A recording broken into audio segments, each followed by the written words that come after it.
Hoy tengo el desafío y la misión,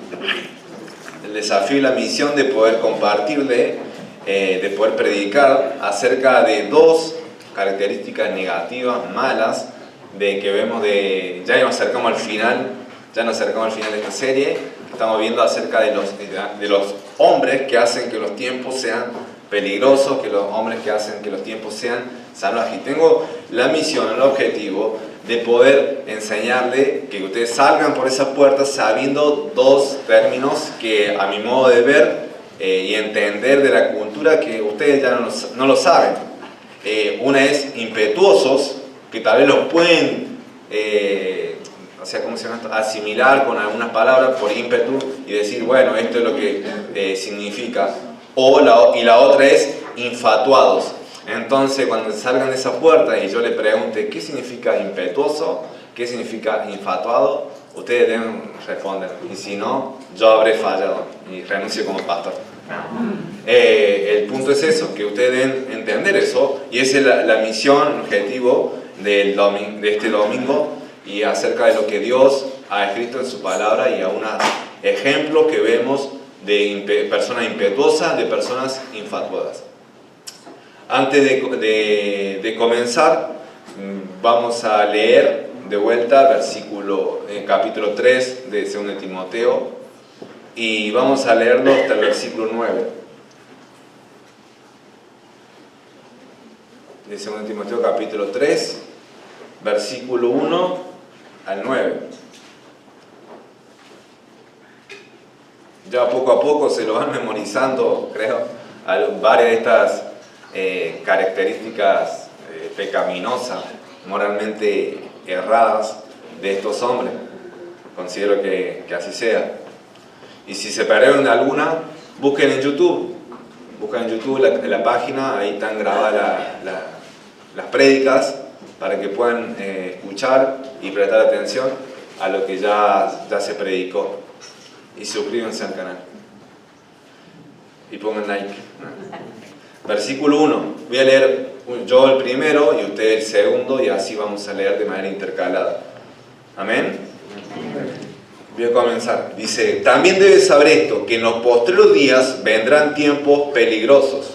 Porque habrá hombres amadores de sí mismos, ávaros, orgullosos, soberbios, blasfemos, procedientes de la palabra, ingratos, impíos, sin afecto. Versículo 3. Sin afecto natural, implacables, calumniadores, intemperantes, crueles, aborrecedores de lo bueno, traidores, impetuosos, infatuados, amadores de los deleites más que de Dios, que tendrán apariencia de piedad, pero negarán la eficacia de ella. A estos evita. porque de estos son los que se meten en las casas y llevan cautivas a las mujercillas cargadas de pecados, arrastradas por diversas concupiscencias. Estas siempre están aprendiendo y nunca pueden llegar al conocimiento de la verdad. Y de la manera que Cananes y Jambres resistieron a Moisés, así también ellos resisten a la verdad, hombres corruptos de entendimiento, reprobos en cuanto a la fe. Y todos juntos, versículo 9.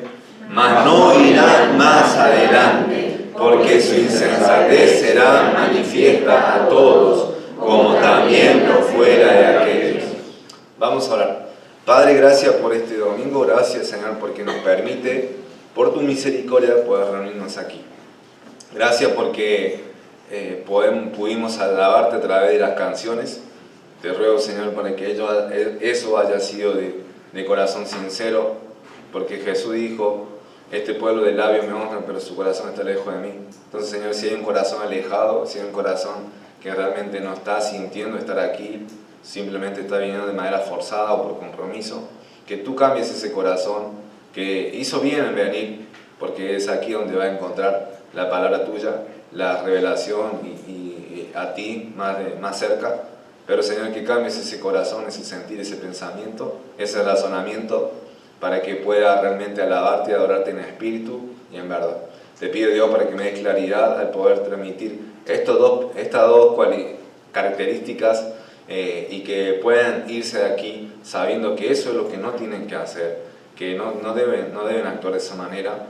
Y ayúdame y dame tu gracia, Padre. Gracias porque tu Espíritu Santo convence al hombre de pecado, de juicio y de justicia, y que tu palabra no vuelve vacía jamás. Gracias, Dios, por eso, y confío y me aferro a esa verdad. En nombre del Señor Jesucristo te doy las gracias. Amén y amén. Vamos a comenzar con la primera, que dice el versículo 4. Ya vimos los traidores, y después de eso sigue impetuosos. Y impetuosos significa, la palabra, el término es propetes. Y literalmente, lo que significa es uno que cae hacia adelante. Eso es literal. O sea, si uno haría la transliteración normal y literal, dice uno que cae hacia adelante. O caer hacia adelante. Su significado de ímpetu, temerario, precipitación irreflexiva.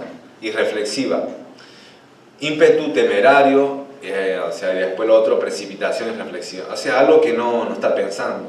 Pero dice, se usa metafóricamente para significar precipitado, temerario y reflexivo. Bueno, se usa acá en 2 Timoteo 3, 4, y también se lo puede traducir como en otra Biblia, dice obstinado, y en una Biblia, una traducción que se llama la Biblia para Todos, dice que actuarán sin pensar. Eso es la descripción de la persona de acá, de que dice que los tiempos van a ser peligrosos. Dice que en vez de poner impetuosos, sino que lo traducen actuará sin pensar. También se usa ese término, propetes, en una situación como en Hechos capítulo 19, 36. Hechos capítulo 19, y ahí vamos a ir para dando explicación a esta palabra. Hechos capítulo 19, versículo 36. A esta característica que no debemos. Pero antes de leer versículo 36, Hechos capítulo 19, versículo 28, vamos a empezar a ir leyendo algunos versículos que van a dar contexto al versículo 36. Le dan una plataforma de la situación. Hechos capítulo 19, este suceso ocurre ¿en dónde? En Éfeso. Pablo se puso a predicar y sabemos que Demetrio, una persona que era como un artífice de las imágenes de la diosa Diana.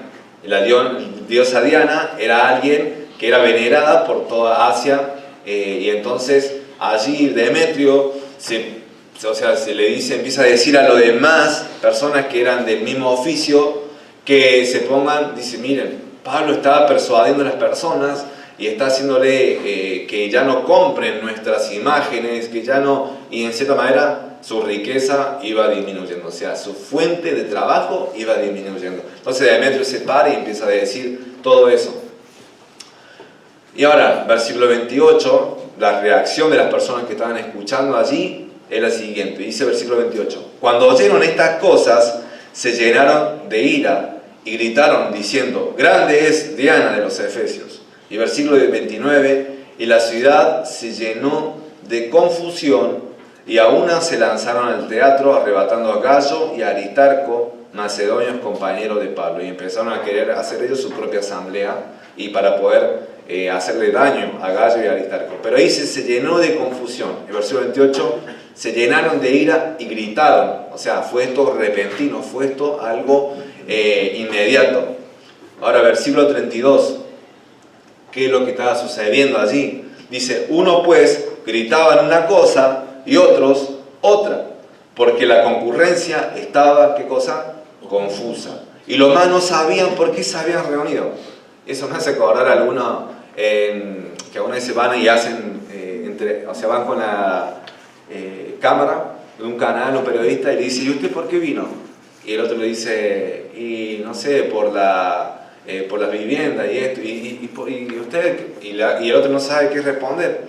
Y incluso algunos dicen el motivo, pero otros no dicen ni por qué, simplemente porque lo llevaron. Bueno, me viene esa imagen, o sea, las personas estaban gritando y fueron y se metieron todo de manera inmediata, de manera automática, en cierta manera sin reflexionarlo. Ahora, versículo 34, de ahí vamos a empezar a leer. Dice, pero cuando le conocieron que era judío, o sea, la persona que se quería defender, quería argumentar ante ellos, todos a una voz gritaron casi por 2 horas. 2 horas gritando esto. Grande es Diana de los Efesios, grande es Diana de los Efesios. Eso es lo que gritaban durante 2 horas.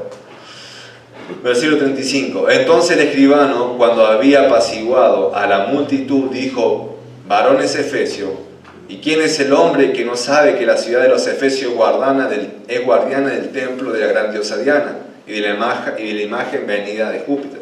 Ahora se para alguien, representante del Estado, y empieza a poner paz sobre la congregación o sobre la gente que se había reunido. Ahora versículo 36 dice, puesto que esto no puede contradecirse, es necesario que os apaciguéis. Es necesario que se apacigüen. Y que nada hagáis precipitadamente. Precipitadamente. Entonces ese es el término que significa impetuosamente. Nada hagáis impetuosamente. Nada hagáis de manera irreflexiva. Nada hagáis de acciones sin pensar. No actúen de esa manera. Y después el versículo 38 dice que si Demetrio y los artífices que están con él tienen pleito contra alguno, entre paréntesis podemos poner contra Pablo y los predicadores del Evangelio, dice, audiencias se conceden y procúnseles hay, acúsense los unos a los otros. Versículo 39, y si demandáis alguna otra cosa, en legítima asamblea se puede decidir. O sea, era otro el proceder, no era ese proceder de manera irreflexiva. Y versículo 40, porque peligro hay de que seamos acusados de sedición por esto de hoy, no habiendo ninguna causa por la cual podamos dar razón de este concurso. Y habiendo dicho esto, despidió la asamblea. O sea, había peligro para la gente, la población, el pueblo de Éfeso si actúan de esa manera. Podría venir el gobierno romano y dar, en cierta manera, una disciplina militar y que podría significar la muerte o el encarcelamiento de varios. Entonces, eso es el término impetuosamente se utiliza ahí en Hechos capítulo 16. Entonces, se utiliza para referirse a persona, como en 2 Timoteo capítulo 3, versículo 4, que lo acabamos de leer, pero también se utiliza para referirse a cosas, como lo que acabamos de leer en Hechos capítulo 19, versículo 36. Entonces, es algo que está implícito, no es el punto del que escribió Lucas, de que estaba escribiendo Hechos, no era el punto de decir, bueno, no hay que actuar de manera impetuosa, no es eso, pero de manera implícita, lo que vemos al final de ese capítulo es que el escritor dice, tengan cuidado, porque hay consecuencias de actuar de esa manera. Y eso es lo mismo cuando nosotros o la persona que actúa de manera impetuosa tiene que tener cuidado porque hay consecuencias de actuar de manera irreflexiva, de manera sin pensar. Hay consecuencias. Cuando uno actúa de manera impetuosa, siempre por lo general hay consecuencias. Ahora, vemos que eso está aplicado directamente a la persona que en cierta manera vemos que está liderando o que tiene apariencia de piedad y la gente en cierta manera lo sigue. Eso lo vemos en los fariseos, las personas que actúan de manera irreflexiva o sin pensar, o gente que se tiraba de cabeza. Los fariseos no sabían lo que hacían, por eso Jesús dijo, no solamente los fariseos, sino también todos los judíos, o sea, los escribas y todas las personas que llevaron a Jesús al encarcelamiento y después a la crucifixión por medio de los romanos. Jesús que dijo, Padre, perdónanos, ¿por qué? Porque no saben lo que hacen. Es decir, ellos actuaban sin ser conscientes, actuaban solamente movidos por lo que la gente en ese momento le decían a los fariseos, griten de esta manera, y ellos gritaban de esa manera. Que muera, que crucifícale. Actúan sin pensar. No solamente eso, sino que en una ocasión los fariseos, cuando estaba Pilato, eso se ve en el juicio, Mateo 27 se ve que Pilato está queriendo, liberar a Jesús de ellos, de la mano de los fariseos, y como ellos, y lo pone a Barrabás y lo pone a Jesús, Y el pueblo, ¿qué eligen? ¿A quién elige? A Barrabás. Elige a Barrabás. Y él, ¿qué hace? Trae una fuente de agua y se lava las manos. Se lava las manos y dice, la sangre de este no sea sobre mí.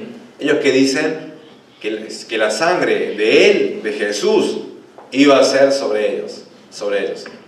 Pero ahora vemos en Hechos capítulo 5, eso es lo que ellos dijeron allí en el juicio. Pero en Hechos capítulo 5, versículo 27,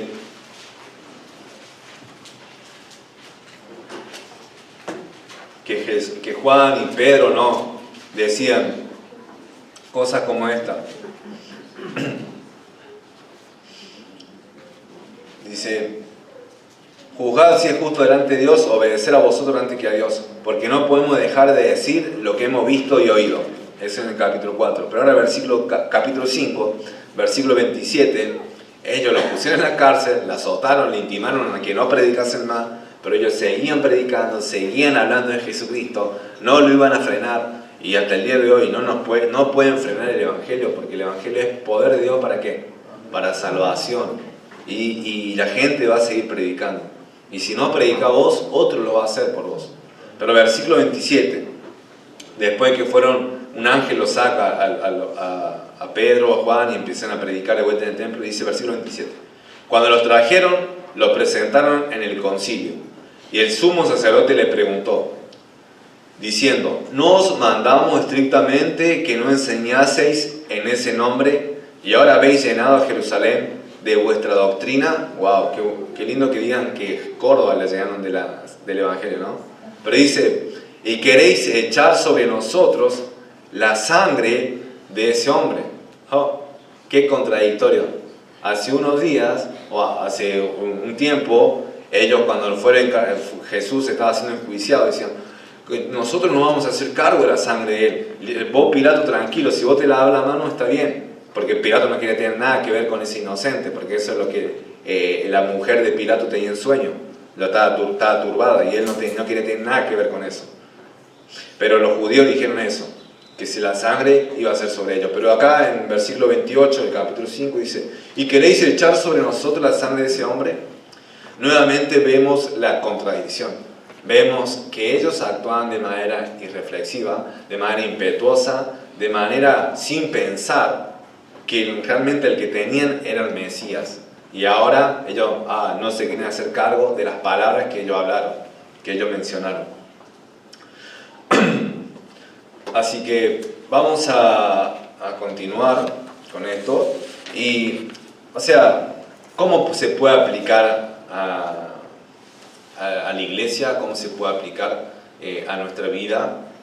Y es que alguien que, por ejemplo, alguien que sirve como diácono o pastor o que esté en un cargo, por lo general, lamentablemente, siempre va a haber conflicto. Por eso en Filipenses, una de las cartas más lindas. Pero ¿qué dice en el capítulo 4? Dice, ruego a Evodia y a Síntique que sean de un mismo sentido. Siempre va a haber conflicto porque hay mujeres en la iglesia. No es eso. Va a haber conflicto porque el hombre es pecador. Es pecador. No solamente se aplica a mujeres, ahí está mencionando a dos nombres de dos mujeres, pero se aplica a todos. Porque el hombre, ¿qué dice Pablo en Romanos 17? El mal que está en mí. No hago lo que yo quiero, sino lo que no quiero, eso hago. Había el mal. ¿Y quién le iba a liberar de ese cuerpo de muerte? Jesucristo. Y por eso debemos confiar en Jesucristo y en la dependencia del Espíritu Santo. Pero el tema es eso, que siempre va a haber conflicto. Siempre va a haber, y por eso dice que debemos ser espirituales para resolver los conflictos de manera espiritual y de manera bíblica. Porque si la iglesia está llena de personas carnales y no hay gente madura, la iglesia se divide. O va a ser una iglesia que va a andar en conflicto y va a andar, como dicen Gálatas, mordiéndose los unos a los otros. Pero alguien que está en cierta manera como pastor o un liderazgo, debe, lo que quiero llegar a esto, alguien que toma de primera mano lo que un solo testigo dice, y actúa de manera inmediata, de manera impetuosa, de manera irreflexiva, o sea, de ir, me dijo ese, entonces me dijo, ese testigo fue y me dijo de lo que sucedió, y entonces yo tengo que ir y actuar de manera contra esa persona que le está acusando. No sé si me entiendo. O sea, viene alguien, fulano, y me dice a mí, que soy el pastor, algo sobre este Mengano, vamos a poner otro nombre, Mengano. Y entonces, cuando me dice, yo digo, Mengano hizo tal cosa. Y yo ahí nomás digo, ¿cómo que hizo tal cosa? Bueno, pum, le voy y lo confronto, voy y lo corrijo. De manera impetuosa, de manera irreflexiva. No me detengo a pensar o no me detengo a decir, bueno, está bien, lo tomo, porque no es que te digo que está mintiendo, pero la persona tiene que venir y tiene que saber dar su testimonio. Y así, como dice la palabra, para que en boca de 2 o 3 testigos conste toda palabra. Eso lo vemos en Mateo capítulo 18 y también en 1 Timoteo capítulo 5. Así que esa es la manera de proceder. Y alguien que tal vez pienso yo, cuando Pablo está diciendo de manera impetuosa, personas que están en el liderazgo, personas que tienen apariencia de piedad, actúa de esa manera. No actúa sin pensar, no actúa con moderación. También lo asimilo porque alguien que es pastor, alguien que está dirigiendo la grey, también está enseñando, también está predicando. Por eso, pero hay que tener cuidado de eso. No quiero entrar en otro tema. Pero está predicando, está enseñando. Y dice, pero cuando sucede algo al maestro, contrario a lo que él dijo o enseñó, y es cuestionado por eso, es decir, lo que él está enseñando, lo que él está predicando, y después dice, en realidad viene otro y dice, mira, eso no estaba en la Biblia, o mira, eso no es correcto, eso es algo que es tu opinión, es tu suposición, y vos lo estás enseñando como si fuera un mandato, como si fuera palabra de Dios, y en realidad no llega a ese nivel, porque hay eso, claro, uno puede suponer algo de la palabra de Dios, pero tiene que enseñarlo como suposición. Pero viene alguien, un hermano o una hermana, o quien sea, y te corrige sobre una enseñanza. ¿Y qué hace? Una persona que es impetuosa, una persona que es irreflexiva, alguien que actúa sin pensar, es no aceptarlo.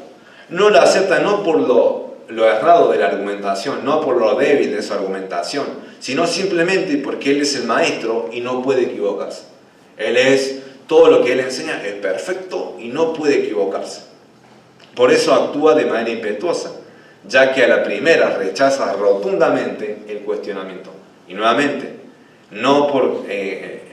cuestionamiento que no es malintencionado, sino que es para buscar la verdad. Y no se detiene a pensar en lo válido de la crítica. Entonces, cuando alguien viene y me dice algo a mí sobre lo que yo estaba, en cierta manera, tal vez equivocado o errado, en un punto, ya sea en lo práctico o en cierta manera algo interpretativo, yo no tengo que venir y decir, no, eso no es así, porque yo lo digo así o porque yo lo pienso así. O sea, como que yo no me puedo equivocar, como que yo no me puedo fallar, y actúo de manera impetuosa, de manera irreflexiva, simplemente porque yo no me puedo equivocar. Y no es así, uno se tiene que parar y detener. A ver, lo que me está diciendo, ¿es realmente así? ¿Es realmente así?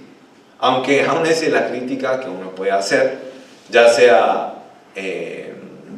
bueno, eso vamos a entrar después, en el otro punto. Pero eso es lo que debe hacer una persona que está en cierta manera liderando. Pero si es una persona impetuosa, una persona que es irreflexiva, no va a actuar simplemente por su pensamiento automático, o sea, ni siquiera va a pensar, va a actuar de manera automática. Ahora, una advertencia para ustedes y para cada uno de nosotros. Hay un ejemplo en la Biblia, ¿no? Si le están anotando, anótenlo, dice en Josué capítulo 9, versículo 13 al 19. Allí vemos una historia que viene en Josué iba conquistando los terrenos de los territorios de Canaán, y ¿qué pasaba? Se iban conquistando, iban ganando, y vinieron los gabaonitas. En Josué capítulo 9, versículo 3 al 19, vinieron los gabaonitas y dijeron, vamos a ir con astucia al pueblo o sea, al pueblo de Israel, y vamos a decirle que venimos de ¿dónde? De tierra muy lejana, muy lejana. Y vamos a mirar, y le llevaron un pan que ya estaba vencido, o sea, con moho, o sea, ya estaba, ¿cómo se dice? No sé.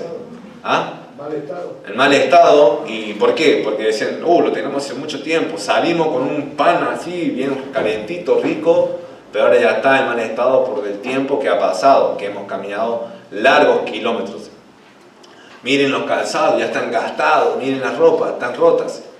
Y entonces van así, con ese cuento, ¿y qué pasa con el pueblo de Israel? Le cree. Y voy a leerle de la parte donde dice en Josué capítulo 9. Si quieren ir allí, amén. Si no, escuchen, presten atención. Versículo 14. Versículo 13 y 14, le voy a leer. Dice, estos cueros de vino también los llenamos nuevos, y helos aquí, ya rotos. También esto nuestro vestido y nuestros zapatos están ya viejos a causa de lo muy largo del camino. Y versículo 14 del capítulo 9 dice, y los hombres de Israel tomaron de las provisiones de ellos y no consultaron ¿a quién? A Jehová. No consultaron a Jehová. Y Josué hizo paz con ellos y celebró con ellos alianza, concediéndoles la vida, y también lo juraron los príncipes de la congregación. Ahora, Dios había dicho que tenían que conquistar con todo pueblo, que debían arrasar con cada uno de los pueblos, porque era un juicio hacia el pueblo pagano de Canaán.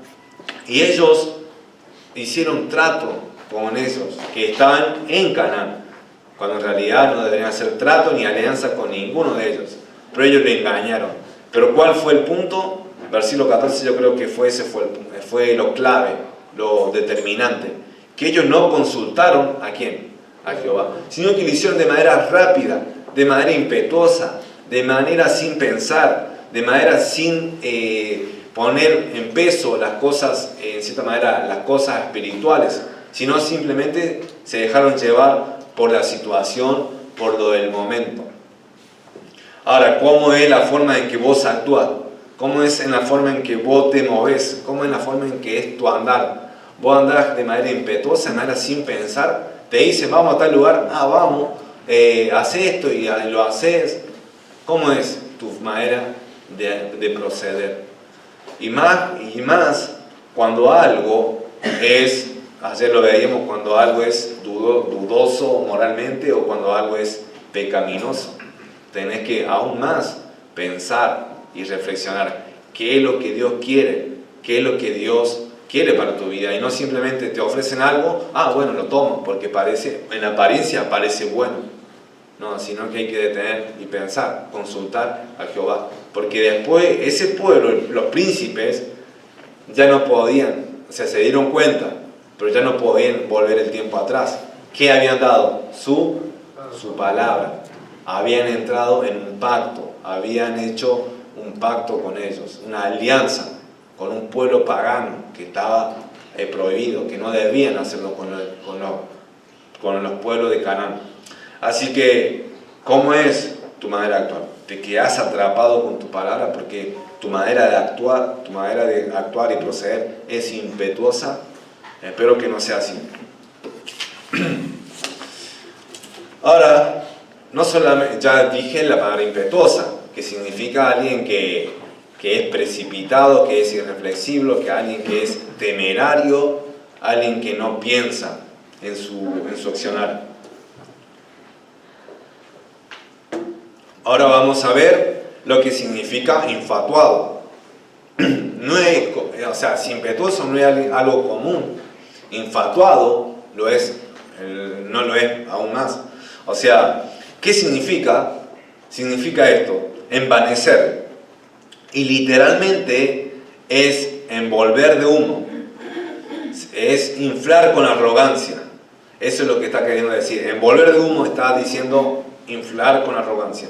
Porque después de impetuoso, para que se ubiquen, estamos en 2 Timoteo 3, versículo 4, después de impetuoso sigue infatuados. La manera en que estas personas van a ser.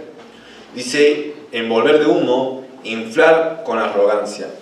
El término suena así, tufo. Eso es lo que suena. ¿Cómo suena ese término en griego? Tufo. Ahora, no es el único pasaje que utiliza ese término, que Pablo utiliza ese término, sino que también en otras cartas a la misma persona también aparece. ¿Y dónde es? En 1 Timoteo capítulo 6, 1 Timoteo capítulo 3 y después versículo 6 también, y capítulo 6.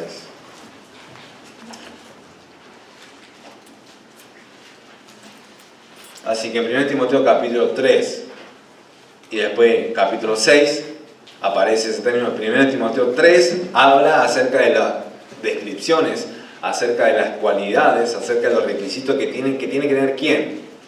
El obispo, que es el anciano o pastor. Son los tres términos que hacen referencia ¿a quién? A una sola persona, a una misma persona. Así que dentro de esos requisitos de cómo debe ser, de qué es lo que hace una persona irreprensible, voy a empezar a leer el versículo 4. Dice, que gobierne bien su casa, que tenga a sus hijos en sujeción con toda honestidad, pues el que no sabe gobernar su propia casa, ¿cómo cuidará de la iglesia de Dios? Y verso 6, no un neófito, no sea que envaneciéndose caiga en la condenación del diablo. No un neófito, no sea que envaneciéndose caiga en la condenación del diablo. Es un recién convertido. Ustedes dirán, ¿qué es un neófito? Un neófito es una persona que es un recién convertido. Es una persona que es nueva en la fe. Una persona que es nuevita. Alguien que ha creído hace poco. Que no ha experimentado las pruebas ni las tentaciones y ha salido, como quien diría, ileso de esas pruebas, de esas tentaciones. No ha sido puesto a prueba, no ha sido probado por el horno de fuego. No se sabe cómo es su fe, no sabemos ni siquiera si ha caído una semilla que cae al costado del camino, en los pedregales o entre los espinos. No sabemos eso, no sabemos si todavía crece eso y después vienen las pruebas, viene el engaño y la riqueza y las codicias y las preocupaciones y el afán de este mundo. ¿Y qué hizo con esa semilla? Se ahoga. No sabemos. Pero sabemos que la que cae en tierra fértil, en tierra buena, da fruto a 30, a 60 y a 90 y a 100 por uno. ¿Y eso cómo lo sabes? Vos plantamos un árbol. Creo que el arbolito que dejó el hermano de Alicia ya no estaba. No sé quién habrá cortado el pasto ahí. Pero bueno, la cuestión es que ya no estaba. Pero sí, la pata también. Hay una maldición acá. Vamos a liberar de él. Pero no podemos, cuando plantas algo, es decir, plantas algo, no se pongan mal por las mandarinas, ese no se pongan... qué bueno, me alegro, gracias por corregir. Pero la cuestión es que, si vos querés ver fruto de esa mandarina, ya se plantó hace como 3, 4 meses, pero eso ¿cuánto va a tardar? Va a tardar años. Y esa es la analogía, de cierta manera. Si vos querés ver a una persona que realmente es verdadera y que demuestra madurez a través del tiempo, va a tener que esperar años. No es de la noche a la mañana. Y acá por eso Pablo está diciendo, no debe ser un neófito, no debe ser alguien que recién se ha convertido. Tiene que tener años en la fe. Y debe cumplir con todos los requisitos y no debe ser alguien que se ha convertido ahí nomás. Y la palabra ahí, envanecido, no sé qué envaneciéndose significa alguien que está hinchado de orgullo. Wow, alguien que está hinchado de orgullo. O sea, alguien que está gordo, o sea, alguien que está pesado. Alguien que vos lo tocas, y viste cuando tenés un grano así, tocas y decís, de orgullo.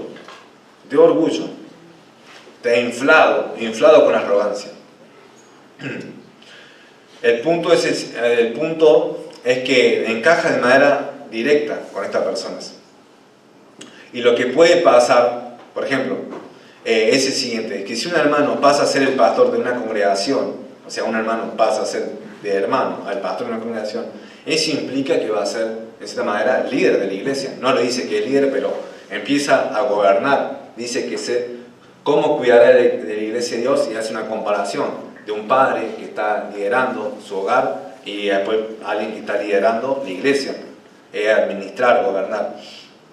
Es el que va a presidir y guiar a la grey a través de su ejemplo, porque dice, nadie tenga en poco tu juventud, sino sé ejemplo de quién, de la grey. Debe ser ejemplo. Y eso es lo que va a validar su ministerio. Pero dice, pero también con la enseñanza de la palabra de Dios, porque eso es la forma en que va a pastorear, con su ejemplo, pero principalmente también con la palabra de Dios, a través de la enseñanza.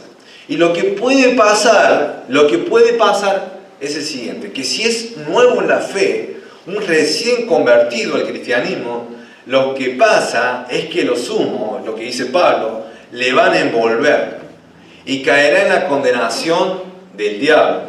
¿Y cuál es la condenación del diablo? El que creía o quería ser semejante al Altísimo. Él quería sentarse a la par del Altísimo.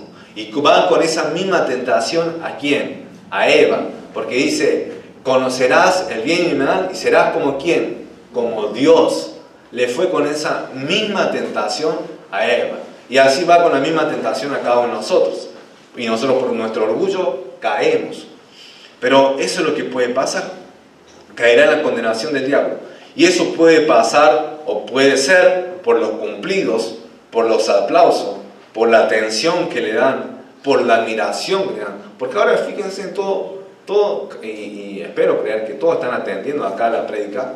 Y la persona, el pastor, puede creerse esto. Puede decir, qué bueno, todos me están mirando. Qué bueno que todos me están mirando. Yo soy el centro de atención. Todos están pensando en mí. Y se puede confundir. Puede confundirse porque él puede estar cayendo en el error de decir, me están escuchando a mí y no están escuchando la palabra de Dios. Y ese es lo que siempre el pastor debe de ser, que debe venir con el mensaje, con la palabra que Dios da. No debe venir con la palabra que Él da y creérsela que las personas que están escuchando a Él. Y de manera que Él se quiere llevar la gloria y la honra. Y ese es el peligro, que si un recién convertido, que un neófito puede caer en eso. Porque la gente le están atendiendo, la gente después del mensaje viene y dice, qué buen mensaje, y le pueden estar admirando por eso, y la persona que es alguien que es nuevo en la fe, puede caer en la condenación ¿de quién? Del diablo. Eso es lo que dice ahí, eso es lo que dice el texto. En definitiva, se puede convertir en alguien creído, y eso le hará a alguien soberbio, por lo cual no servirá con humildad al pueblo de Dios. Al ser dotado de una habilidad homilética, y eso es verdad, tiene que tener, debe ser apto para enseñar, eso es un requisito, una habilidad homilética, se jactará de ello y pensará que eso es suficiente para pastorear al rebaño de Dios. Eso es equivocado, eso es errado, porque nunca debe creerse que... eso va a pasar con alguien que si se pone alguien que es recién convertido, alguien que no ha pasado a través de años de prueba, de testimonio, que validen, que realmente cumpla con esos requisitos. Por eso como iglesia debemos estar atentos. ¿Quién va a ser el pastor? ¿Quién va a ser? Porque yo no voy a ser el único pastor.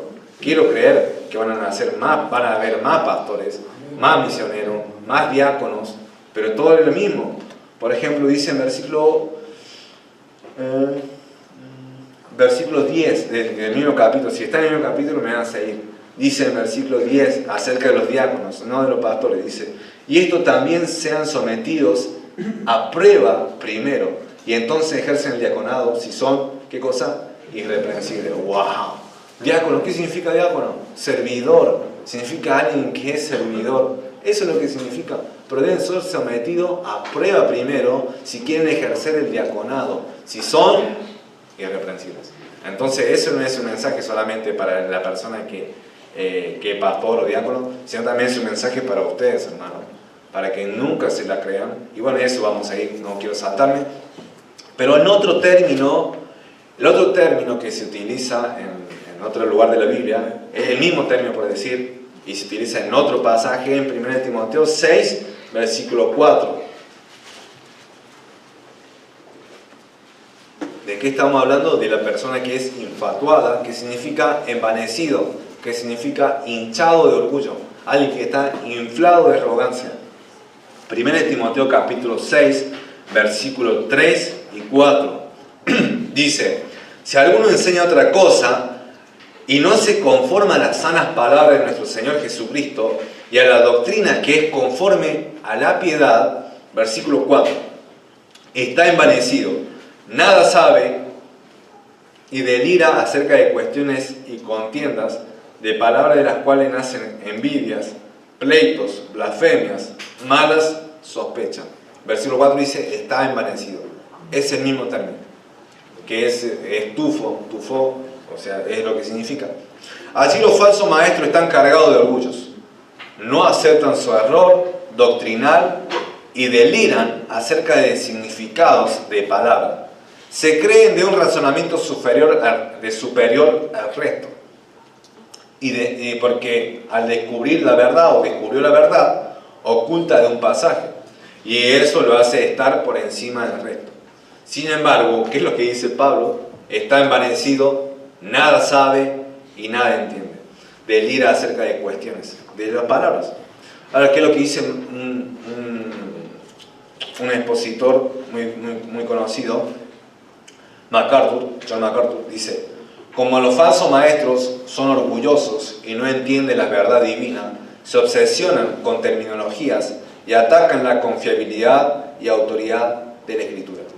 Y ahora otro comentarista acerca de él, porque dice, está envanecido, nada sabe y delira. ¿Por qué utiliza esa palabra? Delira. ¿Qué quiere decir delira? La palabra delirar, o sea, una persona, yo no vi nunca una persona delirar, pero dicen que cuando una persona está con fiebre, 38, 39, empieza a hablar cualquier cosa, ¿verdad? Dice esto, la palabra delira significa literalmente que está enfermo. Los hombres así no están espiritualmente sanos y en lugar de enseñar palabras saludables, suscitan varias cuestiones que no son espiritualmente edificantes y contienden sobre palabras, así chiquitas, se enfocan y descubren una verdad oculta, ¿verdad? Y dice, por cuanto las cosas de que hablan no son cosas de doctrina bíblica, no hay manera de resolverla de manera decisiva, y como resultado, ¿qué es lo que se obtiene? Sus enseñanzas suscitan, como dice ahí, suscitan envidia, pleitos, blasfemias y malas sospechas. Así que no solamente se utiliza para la persona que está acá, que es candidata a ser pastor, que no debe ser una persona neófita porque se va a envanecer con el tiempo, o sea, va a venir, va a estar en posición de liderazgo y se va a envanecer, se va a llenar de orgullo. No solamente se aplica ahí, sino se aplica a personas que son falsos maestros o personas que no se conforman a la enseñanza y a las palabras de Jesucristo y son personas que están envanecidas. Creen que están en un razonamiento superior del resto porque descubrieron una palabra o un significado que estaba oculto al resto y entonces él lo tiene que enseñar, lo tiene que hablar. Pero dice, nada sabe y también nada entiende. Así que, ¿cómo lo podemos poner en práctica para nosotros?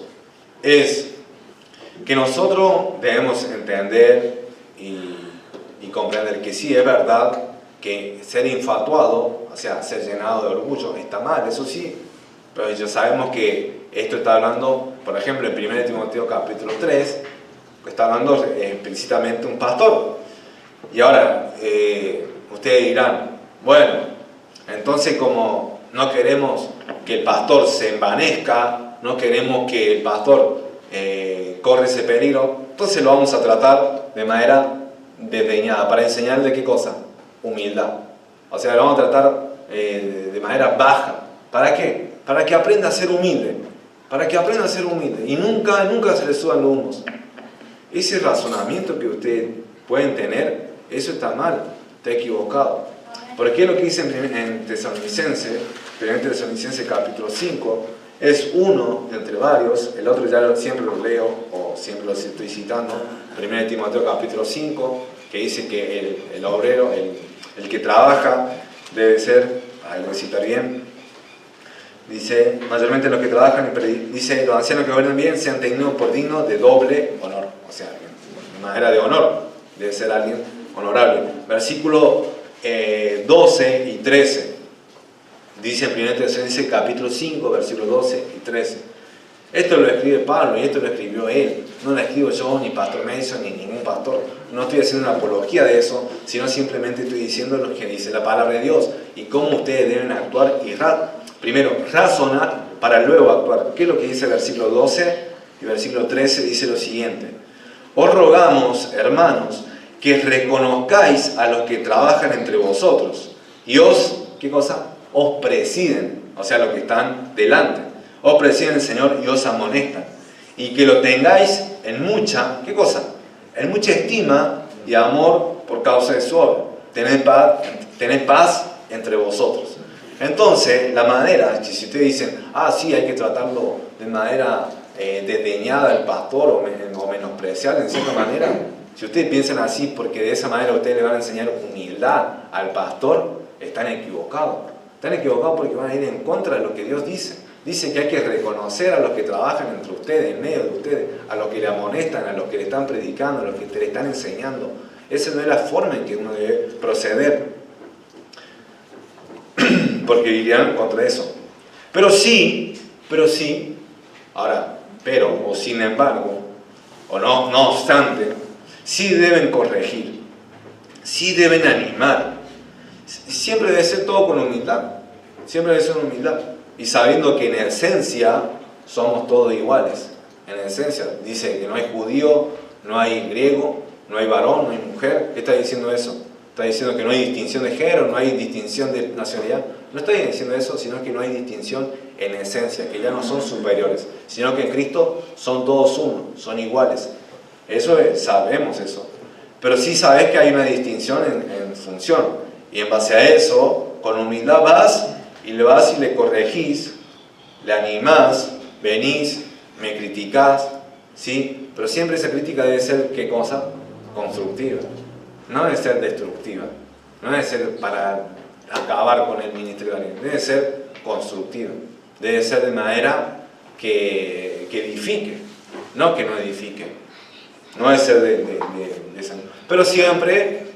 y no digo acá, tal vez la iglesia puede seguir creciendo y va a venir alguien, va a venir algunos y va a querer criticar de manera destructiva y no debe ser esa la forma, pero sí debe ser eso, debe animar, debe corregirme, debe venir a animarme, debe decir, mira, eso me parece que no.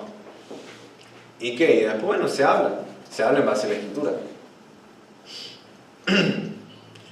Y es por eso que, o sea, además de eso, lo que dije, hay que tratar con honra al pastor, como dice en 1 Tesalonicenses capítulo 5, versículos 12 y 13, o dice 1 Timoteo capítulo 5, versículo 19. Sí hay que hacerlo, pero a la misma vez se debe ir, es un hermano más, es una oveja más, que debe vos, con el Espíritu Santo y la autoridad que la palabra te das, debes ir y decirle cuando esté equivocando, cuando está en pecado o está haciendo algo que no es correcto, debes ir y decirle.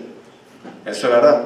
Pero también yo me digo, y también esto es lo que quiero transmitir a cada uno de los miembros de la iglesia y a cada uno de los que se congregan, que sepan esto, que la persona que va a querer llegar a enseñar, a predicar, o incluso a ser un pastor, voy a decir lo mismo que citó Jesús. ¿Qué dijo? El que quiera ser el primero, ¿qué? Debe ser el último de todos. El que quiera ser, o sea, porque él, si quiere ser primero, debe ser también servidor de todos. De primero debe ser eso. Alguien que está llamado al ministerio, alguien que debe comenzar por dónde. ¿Por acá, por el púlpito? No, debe comenzar por dónde. Ahí es donde están los baños. Y yo me tengo que encargar de eso. Y ustedes también deben tener esa misma filosofía, que primero debe ser un servidor de todos. Debe ser eso. Para luego, después, predicar y eso. Que la gente vea el testimonio. La gente apruebe eso. Y yo me tengo que encargar de eso. Porque si no, ahí sí. Si la persona quiere venir acá directamente, y ahí sí puede correr peligro. Puede ser una persona que se infatué, una persona que se envanezca, alguien que se hinche, que se haga gordo de orgullo y caiga en la condenación de ¿quién? Del diablo. No os hagáis muchos maestros, dice. ¿Sí? ¿Por qué? Porque recibirán doble condenación. Entonces tenemos que temblar. Y yo también tengo que temblar. Cada domingo que vengo acá, porque voy a rendir cuenta por cada palabra que salga de mi boca. Y todos rendiremos cuenta por cada palabra ociosa que salga de nuestra boca. Entonces, cuidado, tengamos temor. Y a la misma verdad, amor por el ministerio. Pero también una manera de bajarse los humos hacia, ¿cómo se llama esto? Hacia vos solo, o sea, de manera propia, vos, o sea, de alguien que está sirviendo al Señor acá en la iglesia. Una manera de bajarse un humo, es una manera buena, es salir allá en las calles, evangelizar, es hablar de Cristo allá afuera, en tu trabajo, en donde sea. Es una buena manera, porque acá yo puedo estar acá y ustedes, bueno, sí, me escuchan, me prestan atención, qué bueno, qué bien, están prestando atención a la palabra del Señor, qué bien. Pero ¿qué pasa cuando voy afuera? ¿Qué voy a escuchar lo mismo que escuché, lo mismo que dijeron a los hijos de Seba, cuando iban supuestamente a liberar a un endemoniado? A Jesús conozco y a Pablo, a quien predique Jesús, también conozco. Pero ¿qué pasa después? A ustedes no lo conozco. Y dice que ellos salieron desnudos de esa casa. Sí, ustedes me conocen a mí, pero allá hay gente que son malvada, gente impía, profana. Me paro en la calle y empiezo a hablar en nombre de Dios. ¿Qué hacen? Me dan vuelta la cara. No quieren escuchar la palabra del Señor. Pero yo tengo que ir y predicar. Escuchen o dejen de escuchar. Pero es esa la manera en que bajo, porque vos decís, estoy acá, qué lindo, ustedes prestan atención a la palabra, aman la palabra, pero allá afuera, no. Y es una manera de bajarte el humo, de hacerte humilde, de decir, mirá, aquí nadie me conoce. O sea, y esa es la realidad. No tenés que creerte nada. Así que le animo a que si ustedes tienen predicar a Jesús no para ser humildes, deben predicar porque Dios nos manda a predicar, pero un resultado eso que Dios te va a dar más humildad, porque te van a dar al que se para por Cristo, lo van a perseguir, y eso te va a hacer más humilde, te va a hacer un fuego purificador, el fuego de la prueba que purifica. Gálatas capítulo 6, versículo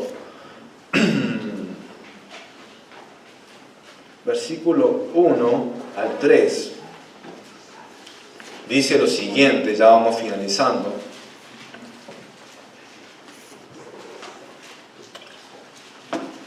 Dice Gálatas capítulo 6, versículo 1. Lo leemos todos juntos, amén. Lo leemos todos juntos. Gálatas capítulo 6, versículo 1 al 3. Dice lo siguiente: hermanos, si alguno fuere sorprendido en alguna falta, vosotros que sois espirituales, restauradle con espíritu de mansedumbre, considerándote a ti mismo, no sea que tú también seas tentado. Verso 2. Sobrellevad los unos las cargas de los otros, y cumplid así la ley de Cristo. Porque el que cree ser algo, no siendo nada, a sí mismo se engaña. Volvemos a leer el versículo 3. Porque el que se cree ser algo, no siendo nada, a sí mismo se engaña. Creo que lo dice más claro que yo, ¿verdad? Que una media hora hablando sobre este punto, Pablo lo deja bien claro. Si vos te crees ser algo, te engañas a vos mismo. No te creas, no seas una persona infatuada.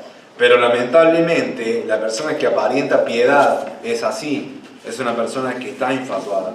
Y que lamentablemente, alguna vez, por alguna razón, Pablo lo escribió allí en 1 Timoteo 3, porque puede haber pasado que las iglesias estaban permitiendo personas que no estaban calificadas al ministerio, y que una de esas eran personas recién convertidas que se envanecían. ¿Cómo van a hacer eso? ¿Cómo van a poder poner a alguien que está lleno de orgullo liderando al pueblo de Dios? Lamentablemente puede pasar eso. Y nosotros, como congregantes, vos y yo como también pastor, que también soy una oveja, debemos ser personas humildes delante de Dios, delante de las personas. Así que el que se cree algo, no siendo nada, a sí mismo se engaña. Oremos. Padre, te pido para que tú nos ayudes a ser personas que no es impetuosa, que no es irreflexiva, que no es alguien que actúa sin pensar, Padre, sino que seamos al contrario, personas sobrias, prudentes, personas que toman la palabra de Dios como filtro de cada una de sus acciones, que toman la palabra tuya, los principios, los mandamientos, los preceptos, las verdades que tú has declarado hace siglos, y lo toma como algo que lo regula, algo que nos regula en nuestra manera de actuar. Que no seamos personas que solamente actúa por mero instinto. No, Señor. Porque después, como decía el escribano ahí en Éfeso, puede haber cosas que nos lleven a consecuencia. Y como en el caso de Josué, estaban ligados y atados, presos de las palabras que yo habían dicho. Señor, ayúdanos a que no caigamos en eso y que seamos personas que actuamos de manera mesurada, de manera que se rige por lo que tú has escrito. También, Señor, ayúdanos a que no seamos personas que se la creen, que no seamos personas que estén infladas por el orgullo, porque sabemos que tú das gracia al humilde, pero resistes al soberbio. Y sabemos, Señor, que también ayúdanos como iglesia a que la dinámica de la iglesia en nuestras relaciones, tanto yo como pastor pueda exhortar y corregir a cada uno de mis hermanos con tu palabra y con humildad, eso siempre debe ser, y que ellos también de manera recíproca, que lo hagan con el ejemplo, con la palabra y con humildad, Señor, para que esta iglesia pueda seguir creciendo espiritualmente, para que esta iglesia pueda seguir creciendo numéricamente a través de personas que se conviertan en el Evangelio. Y te pido, Señor, para que tú levantes más obreros, no infatuadas, sino personas, obreros, llamados por ti, pero de manera humilde, Señor. Te pido por eso. Y te ruego, Dios, para que si hay alguien aquí que todavía no te conoce, que si no tiene la seguridad que va a ir al cielo contigo, te pido, Señor, para que pueda creer, confiar en Jesucristo, para que pueda tener perdón de pecados y vida eterna, solamente a través de Él. Te lo pido todo esto en el nombre de Jesús. Amén y amén. Bueno, Dios le bendiga, hermanos, y espero que puedan votar.